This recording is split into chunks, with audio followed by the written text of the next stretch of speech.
I only started playing Dungeons and Dragons in 3rd edition 2001? No, 2000. I was a halfling woman named Saturn, with 5 levels in Rogue, 4 levels in Sorcerer. Sorcerer at the time was described to me by someone else as someone to whom magic became naturally able to weave telluric threads of the world into spells that weren't learned but came from instinct. I figured because I was more inclined to learn as I go, I'm the same with board games. I figured that it meant I could shape magic as I saw fit, and I wanted to be a rogue. I forget why I wanted to be a rogue. I imagine creeping through the shadows appealed to me. But it was disappointing playing her because I couldn't shape magic as needed. I was introduced to spell slots almost immediately and found that I knew not as many spells as a wizard, but could cast more of the ones that I did know. That character didn't last long, flattened by an ogre and hit -10 in the first round of a random encounter, but her existence taught me a few critical things about magic. 1. Magic can do anything. 2. Magic can't do everything. We play Dungeons and Dragons for a whole lot of different reasons, and what I take from the game can vary wildly between DMs and campaigns, and also won't necessarily match the reasons that anyone listening plays for. D&D is a subjective game. Even a group of us listening to the one Dungeon Master will likely take different things from the one narrative. We choose to be different characters with different backgrounds and origin stories, and we all step into the world in a slightly different way. But we're not each unique. The rules of D&D are a uniformity. They have to be. In order to play a shared game, we need to have limitations. It's all very well to tell a story of a group fighting a dragon, but if a character is able to say, "and then I slay the dragon and everyone falls to their knees to worship my prowess," you're not playing a game. You're just reading out a script for wish fulfillment. Or writing a script for an adult film. So the game has rules. It tells you what to roll and what you can use based on everything you've done in the codified world up to now. You have set bonuses made slightly different by ability scores and based on your level, and you choose what you can do based on what is possible for your character. And conflict is a part of the game. Before you can resolve your conflict with the dragon and the Dungeon Master's world, and the inner conflict of your character's mental state if your game pays attention to that sort of thing, before all of that, you have a conflict between what you as the player want to do and what numbers come up on the dice. The rules of D&D are strict and detailed and should be obeyed first and foremost because our first enemy in the game is chaos. And magic is no different. While some of us have characters that are empowered by the meta-chaos of luck and where the dice fall, most of us are victims to that overwhelming power. We could cast a fireball and have it instantly set an enemy ablaze, have them rolling on the floor in the agony of justice before they expire, or we could roll a 1 on the damage.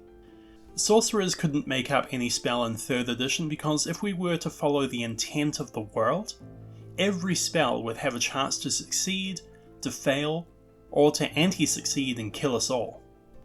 But the dragon we fight is magic, the sword we wield can be magic, and the enemy we toast with a simple cantrip in 5th edition might be able to warp reality itself, where we are unable to successfully hit it. The threats of magic often exceed the individual solutions we can come up with, which is why we play with friends. 1. Magic can do anything. 2. Magic can't do everything. All of this was to highlight a couple of points. We all play D&D for similar yet different reasons, and we'll place different degrees of importance on each of what I think are the 3 ways to describe magic: the rule of law, the rule of imagination, and the holistic rule.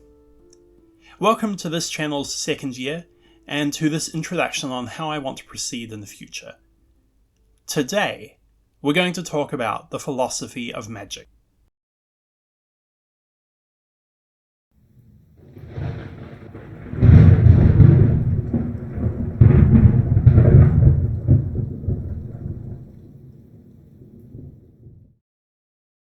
So, Let's first talk about the rule of magic. How magic works. Oh, what's that? I have? Yeah, I guess I did do a whole first video about it, didn't I? But I used a strange word in the background energy that is shaped into spells. I called it akasa, based on a single article that someone wrote back in the 70s that tried to explain where spells came from. But since then we've had more study into Faerun especially, and other worlds without, and perhaps we can better refine what I taught. Magic is the background energy that is shaped by wizards, clerics, every spellcaster. There is no need to call it akasa, because essentially I'm just renaming the word magic. Magic is scooped up by spellcasters and twisted into patterns that manifest in their reality as an effect. Firebolt might look like one such pattern, daylight is another one. Wish is much more complicated to braid, but then it manifests as the caster intends. The act of collecting magic and braiding it, this is what a spell is. So we've got magic, then a spell, that turns it into magic that bites you. It hasn't really changed from the original video, but there's no need to call it a casa. Magic is still an energy that permeates the multiverse and information is still sent across it. With magic, information is present everywhere. Everywhere is anywhere. Nowhere is nothing. We can cast a scry spell and magic presents us with the information we need instantly. We can be on the plane of fire and ask our god for the cure wound spell while they're living in Celestia, and the power is granted to us immediately. If we considered a real world comparison for a moment, it takes 20 hours for Voyager 1 to send data back to us at the speed of light. That craft, I believe, is outside of Pluto's orbit but hasn't hit the Oort cloud yet. A divination spell, on the other hand, can send data back to us from a place we've never been, 3 universes away, instantly. But magic exists in whirls and eddies, it's not the universal constant that I suggested Akasa always was. There exist places of low magic, where in order to cast a spell you have to expend a spell slot 1 level higher than normal. Likewise, there are strong areas where you can cast first level spells like cantrips. And then there are places where the signal is somewhat lost, and what you get back can be very different to what you requested. Traditionally, wild magic could be traced to planar instability, echoes of the far realm or the abyss, or places where there had been powerful and devastating magical battles. In Mytha Draenor, for one example, zones of wild magic shift around the area as a result of the corruption of the mythal itself. And mortals imbued with the goddess's power, the Chosen, as a second example, were able to quell wild magic zones and restore the Weave after the events of 4th edition. Speaking of the Weave, that's not Akasa either, and it might not be as uniquely Faerun as once thought. Think of the Weave like a graphical user interface for Linux. Normally, if you knew the codes and the commands, it was a fantastic way to use a computer, but it was really only reserved for those people who could afford to take the time to learn it. In this example, wizards were those Linux users. It was possible to sort of fumble and guess your way through it, and shaman and other magical practitioners way back then could gain some small magical acumen that allowed them to get by, but it was easier to get it wrong, to overreach and burn yourself. Wild magic doesn't care if the background energy messes up your message, or if you mess up your own message. Either way, the message is messed up and you get a random effect. Taking from the Linux example, as someone who still doesn't really know how to use it, typing the wrong thing into command line will break your computer as easily as a freak electricity surge. But what the goddess of magic, Mystara, and then Mystra, did was to place a sort of field of rules over magic for mortals to be able to better grasp magic, so to speak, and use it to reorder the world. This is where sorcerers, bards, wizards, clerics, druids, everyone is able to cast spells. This is why some spells are shared between disciplines and why everyone has the same spell levels. The Weave contains the rules for how to manipulate magic in a safe, uniform, and easily accessible way. The problem is that because Mystra is the embodiment of that Weave, if anything were to happen to her, then everything that uses that Weave, Every spell, every item created with those spells as the baseline, every environmental effect, everything based on Vancian magic will either disintegrate, fail, or be hideously corrupted, or a fun combination of all three. From a rules perspective, the Spell Plague was essentially lighting the 3rd edition rulebooks on fire. Anything within those pages was affected, but the weave persists because there's no better alternative for mortals to so easily use magic. Which brings us nicely to part 2, the rule of imagination. Magic is a force that is so much bigger and more powerful than Vancian spellcasting. The weave is the perfect vehicle for the rules of D&D to ride around in, but as Ed Greenwood has said, it's not the only way to access magic, it's just the easiest. Some dragons breathe magical effects that mimic spells but lack a caster level. Some environments cause lumps of earth to fly around, the biggest of which can support a small town. Monsters can cast spells on the Vancian ladder, but others can steal your strength with a touch and no casting, while still others can phase through matter, teleport unerringly, create magical objects from nothing, and do things that will forever be beyond the players. Players themselves can do things in 5th edition that are definitely not part of the normal spell level magic. Paladins become immune to fear, transmutation wizards can convert one material into another, bards can inspire others through the power of their art. We are ourselves proof that there are other types of magic out there, just waiting to be tapped into. The rule of imagination is a bit of an oxymoron, because it boils down to this. If a player or the DM describes a type of magic that the rules don't cover, consider it anyway.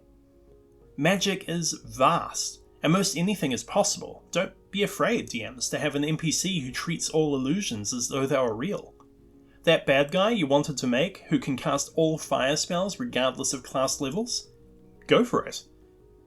Do you want an ally for the players whose primary ability is to create portals at will that transport her and her friends up to 30 feet in any direction, regardless of line of sight?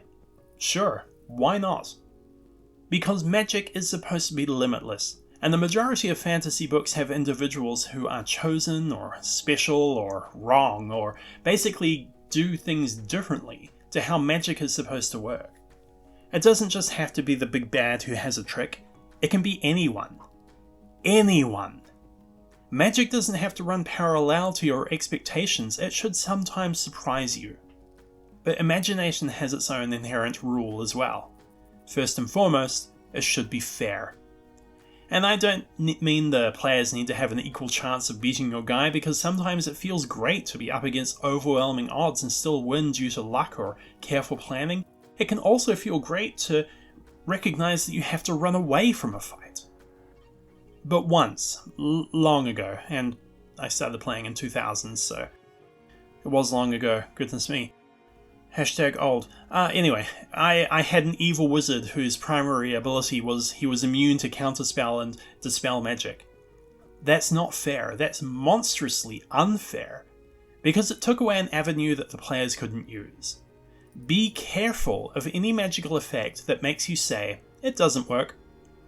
Sure, some spells have that, some monsters are immune, and there's usually a type of signal that the creature in question will be immune. Ancient Red Dragon, whose power literally burns the air around them, probably going to be immune to fire. Shambling Zombie, it's a good bet that Slay Living won't really do much to them. But having a player ready on a wizard casting a spell, having them use their action to cast counterspell and saying, sorry, it doesn't work, he's immune, reflex save please. Really not fun. And the rule of imagination only works if it's both fair and fun. I'm the type of DM who believes that they are as much there for the players as for themselves. Let's step back a bit. Before, I talked about how an ancient red dragon is likely immune to fire. That's actually a good aspect of Rule 3, the holistic rule. So let's jump into that. Magic is all-encompassing, except when it's not.